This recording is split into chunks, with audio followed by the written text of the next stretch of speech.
sekarang saya berada di Kelurahan Semambung Lama. Di sini saya akan melakukan penyuluhan dengan topik adaptasi psikologis ibu postpartum. Saksikan!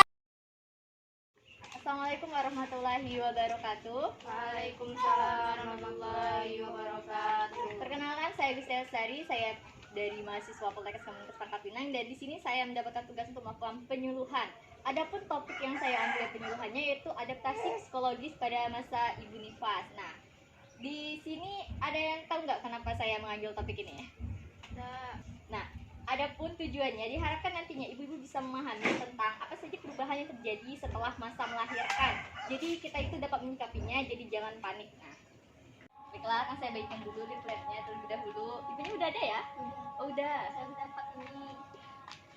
Nah, saya udah dapat itu leafletnya, saya kembali lagi ke topik ya. Nah, ibu-ibu sadar nggak sih kalau setelah melahirkan atau pasca itu terjadi perubahan psikologis? Enggak. Nah, setelah persalinan, ibu kembali memerlukan adaptasi ya, ternyata. Dan dalam adaptasi ini ada 3 fase. Yang pertama itu fase taking in, yang kedua fase taking hold, dan yang ketiga itu fase letting go.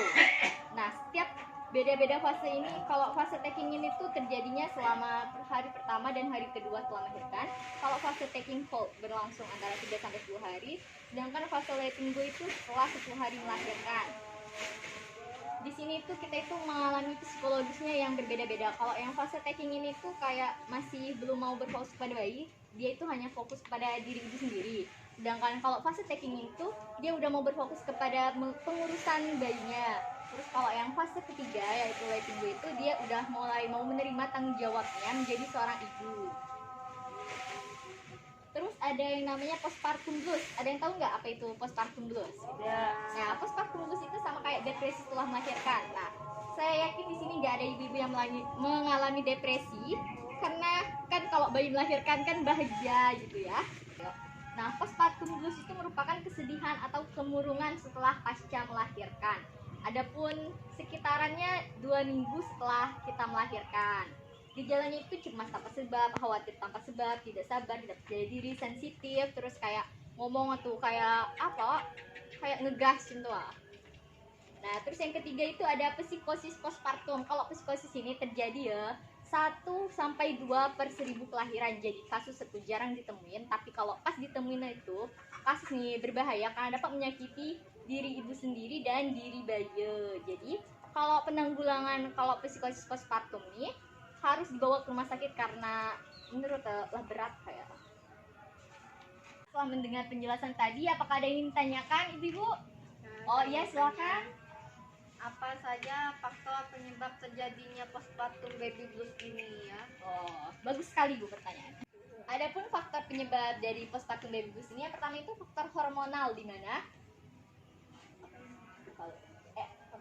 hormon estrogen dan progesteronnya meningkat ya, sama kayak kita kayak PMS tuh ya.